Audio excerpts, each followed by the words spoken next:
يا أيها الذين آمنوا صلوا عليه وسلموا تسليما.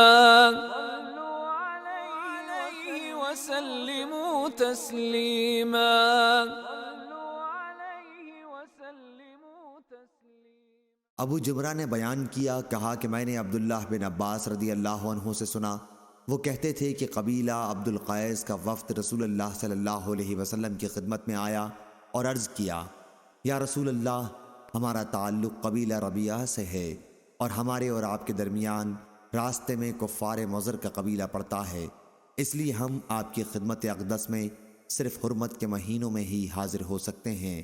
مناسب ہوتا اگر آپ ہمیں ایسے احکام بتلا دیتے جن پر ہم خود بھی مضبوطی سے قائم رہیں اور جو لوگ ہمارے پیچھے رہ گئے ہیں انہیں بھی بتا دیں۔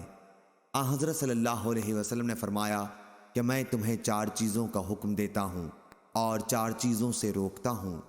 اول، اللہ پر ایمان لانے کا، یعنی اس کی گواہی دینا کہ اللہ تعالیٰ کے سوا اور کوئی معبود نہیں، اور نماز قائم کرنے کا اور زکوٰۃ ادا کرنے کا، اور اس بات کا کہ جو کچھ بھی تمہیں مال غنیمت ملے اس میں سے 5واں حصہ اللہ کو، یعنی امام وقت کے بیت المال کو ادا کرو، اور میں تمہیں دبا، حنتم، نقیر اور مزفت کے استعمال سے منع کرتا ہوں۔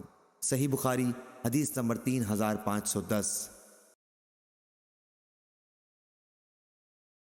رسول اللہ صلی اللہ علیہ وسلم دوپہر کے وقت سفر کے ارادے سے نکلے۔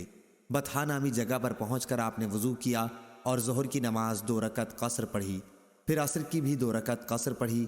آپ کے سامنے ایک چھوٹا سا نیزہ بطور سترہ گڑا ہوا تھا۔